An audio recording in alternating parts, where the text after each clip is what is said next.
Hello foodies, welcome to ஒரு வடக்கன் foodie. நான் இன்றைக்கி வந்திருக்கிறது ஒரு சீ ஃபுட் ரெசிபியோட மீன் பொள்ளிச்சது. இது கேரளாவோட ஒரு ஸ்டார் டிஷ் அப்படின்னு கூட சொல்லலாம். நல்லா வாட்டின வாழை இலையில் மசாலாஸ் கோட் பண்ண ஃபிஷ்ஷை வச்சு கட்டி லோ ஃப்ளேமில் குக் பண்ணி எடுக்கிற ஒரு இன்ட்ரெஸ்டிங்கான ரெசிபி இது.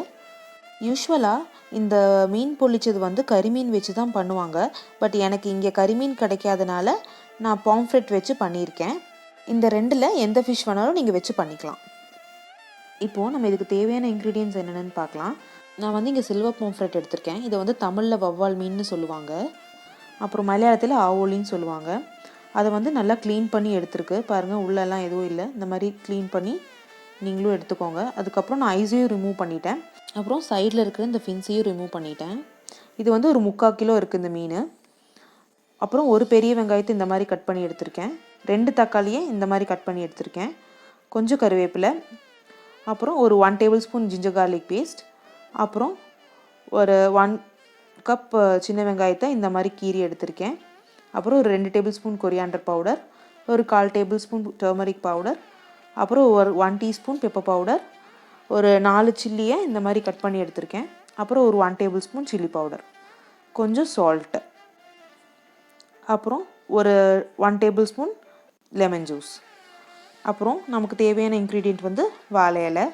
நம்மக்கிட்ட எவ்வளோ ஃபிஷ் இருக்கோ அந்த தகுந்த மாதிரி நம்ம எடுத்து வச்சுக்கணும். இப்போது நம்மளோட ஃபிஷ்ஷை இந்த மாதிரி வரைஞ்சி விட்டுக்கலாம். அப்போ தான் மசாலாஸ் எல்லாம் உள்ளே பிடிக்கும் நல்லா. உங்களோட ஃபிஷ்ஷோட சைஸ் அனுசரித்து நீங்கள் எவ்வளோ லைன்ஸ் போடணுமோ அந்த அளவுக்கு நீங்கள் லைன்ஸ் போட்டுக்கலாம். பாருங்கள், இந்த மாதிரி எல்லா ஃபிஷ்ஷுக்கும் இதே மாதிரி பண்ணி எடுத்துக்கோங்க. இப்போ நம்ம மசாலா ரெடி பண்ணலாம்.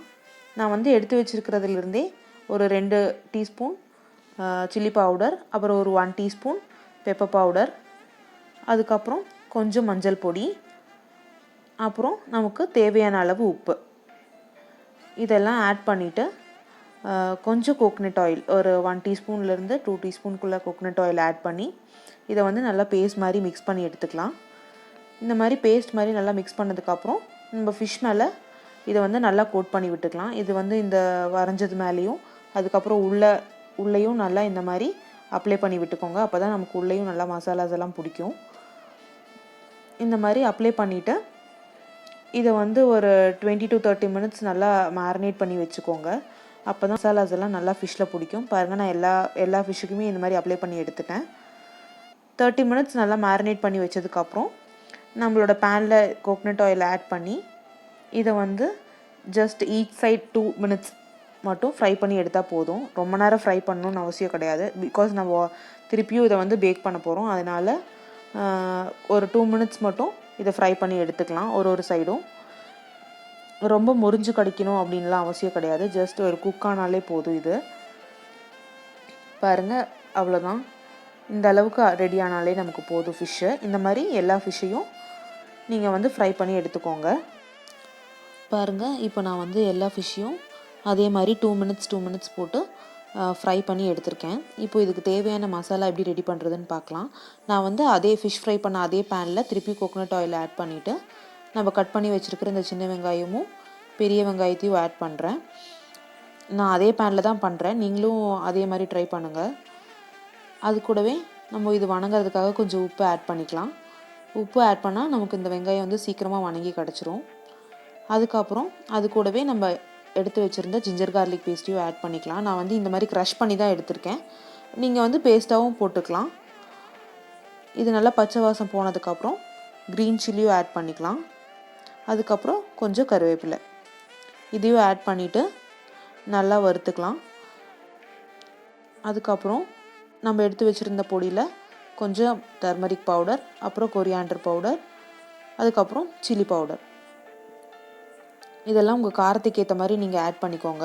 அப்புறம் கொஞ்சம் பெப்பர் பவுடர், இதெல்லாம் போட்டுட்டு இது நல்லா பச்சை வாசம் போகிற வரைக்கும் நல்லா வணக்கி எடுத்துக்கோங்க. இது நல்லா பச்சை வாசம் போனதுக்கப்புறம் இது கூட நம்ம கட் பண்ணி வச்சுருக்கிற அந்த தக்காளியையும் ஆட் பண்ணிக்கலாம். நான் இங்கே 2 தக்காளி எடுத்திருக்கேன்.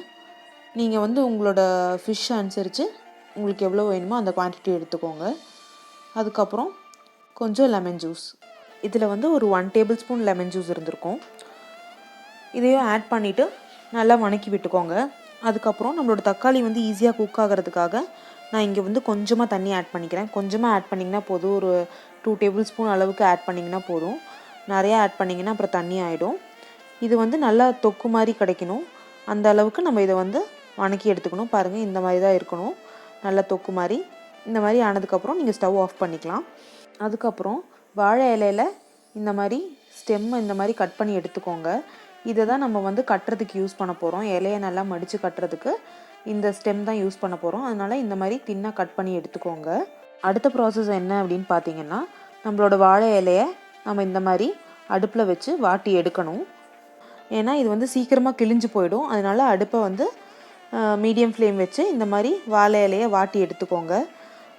அப்போ தான் நம்மளோட இலை வந்து கிளியாமல் கிடைக்கும். நம்ம மீன் வச்சு நல்லா கட்டும்போது கிளியாமல் இருக்கும். பாருங்கள், இந்த மாதிரி சைடும் நல்லா எடுத்துக்கோங்க. அதுக்கப்புறம் இந்த மாதிரி இருக்கிற தண்டையும் எடுத்து விட்டுருங்க. இது நமக்கு தேவையில்லை. இது மாதிரி இருந்துச்சுன்னா நம்மளால் ஃப்ளெக்சிபிளாக மடிக்க முடியாது. அதனால் இந்த மாதிரி தண்டையும் ரிமூவ் பண்ணிவிடுங்க. அதுக்கப்புறம் இப்போ எப்படி பண்ணுறதுன்னு பார்க்கலாம். இந்த மாதிரி 2 இலை எடுத்திருக்கேன், ஒரு குட்டி இலை, அதுக்கப்புறம் இந்த மாதிரி பெரிய இலை. இந்த குட்டி இலை மேலே நான் வந்து மசாலாஸை ஸ்ப்ரெட் பண்ணிவிட்டு ஈவனாக ஸ்ப்ரெட் பண்ணி விட்டுக்கோங்க. நீங்கள் கை வச்சு கூட ஸ்ப்ரெட் பண்ணிக்கலாம், உங்களால் கரண்டி வச்சு பண்ண முடியாட்டி. நல்லா கை வச்சு இந்த மாதிரி ஸ்ப்ரெட் பண்ணி விட்டிங்கன்னா ஈவனாக ஸ்ப்ரெட் ஆகிடும். ஸ்ப்ரெட் பண்ணி விட்டுட்டு இதுக்கு மேலே நம்ம ஃப்ரை பண்ணி வச்சுருக்கிற அந்த ஃபிஷ் பீஸையும் எடுத்து வச்சுக்கலாம். நம்ம எடுத்து வச்சுட்டு திருப்பியும் மேலே வந்து அதே மாதிரி மசாலாஸ் வச்சு நல்லா இதை கோட் பண்ணி எடுத்துக்கலாம். இந்த மாதிரி நல்லா கோட் பண்ணதுக்கப்புறம் நம்ம வாழை இலையை இதில் மடிக்கிற மாதிரி மடித்து எடுத்துக்கோங்க. இந்த மாதிரி 2 சைடும் மடிச்சுட்டு மேலேயும் கீழேயும் இந்த மாதிரி மடித்து எடுத்துக்கோங்க. அதுக்கப்புறம் நம்ம கட் பண்ணி வச்சுக்கிற அந்த ஸ்டெம் வச்சு இதை வந்து நல்லா கட்டி வச்சுக்கோங்க. அப்போ தான் அவுந்து போகாமல் இருக்கும். நீங்கள் கட்டலைன்னா இது வந்து நல்லா அவுந்து வந்துடும். அதுக்கப்புறம் இந்த மாதிரி நல்லா 2 நாட் போட்டு கட்டி எடுத்துக்கோங்க. இப்போ வந்து நம்ம இதை எப்படி பண்ணுறதுன்னு பார்க்கலாம். அதுக்காக நான் இங்கே ஒரு சட்டியில் கோகனட் ஆயில் ஆட் பண்ணிவிட்டு இதை வந்து மேலே வச்சிட்றேன். நீங்கள் வந்து வேணால் ஃப்ரைங் பேனில் கூட பண்ணிக்கலாம். உங்கள்கிட்ட சட்டி இல்லை அப்படின்னா நீங்கள் ஃப்ரைங் பேனில் கூட இந்த மாதிரி சுட்டு எடுத்துக்கலாம். நான் வந்து சட்டியில் வச்சு சுட்டு எடுக்கிறேன். இந்த மாதிரி வாழையில் வந்து 2 சைடும் நல்லா ப்ரௌன் ஆகி கிடைக்கணும். நல்லா ப்ரௌன் ஆகி கிடச்சதுக்கப்புறம் நீங்கள் வந்து பிளேட்டுக்கு ட்ரான்ஸ்ஃபர் பண்ணிக்கலாம். இந்த மாதிரி எல்லாத்தையுமே குக் பண்ணி எடுத்துக்கோங்க. அவ்வளோதாங்க, நம்மளோட மீன் பொழிச்சது இங்கே ரெடி ஆகிடுச்சு. வாங்க ஒன்று ஓப்பன் பண்ணி எப்படி ஃபிஷ் வெந்து வந்திருக்குன்னு பார்க்கலாம். இதை ஓப்பன் பண்ணும்போதே உங்களுக்கு ஃபீல் ஆகும், நல்லா வாட்டின வாழை இலையோடு சேர்ந்து மசாலாஸ் கோட் பண்ணி வெந்து வந்திருக்கிற இந்த ஃபிஷ்ஷோட மனமே ரொம்ப டிவைனாக இருக்கும். பாருங்கள், நம்மளோட ஃபிஷ் வந்து நல்லா வெந்து வந்திருக்கு. மசாலாஸ் எல்லாம் கோட் ஆகி நல்லா சூப்பராக வெந்து கிடச்சிருக்கு நமக்கு. இப்போது நம்ம இதிலேருந்து ஒரு பீஸ் எடுத்து பார்க்கலாம் எப்படி வெந்திருக்கு அப்படின்னு.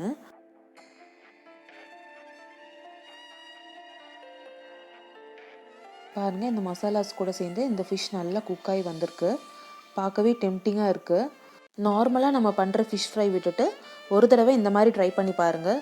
உங்கள் எல்லாருக்கும் ரொம்ப பிடிக்கும்னு நினைக்கிறேன். ட்ரை பண்ணி பார்த்துட்டு எப்படி இருந்துச்சுன்னு எனக்கு மறக்காமல் கமெண்ட்ஸில் சொல்லுங்கள். தேங்க்ஸ் ஃபார் வாட்சிங் ஒரு வடக்கன் ஃபுடி. பாய்.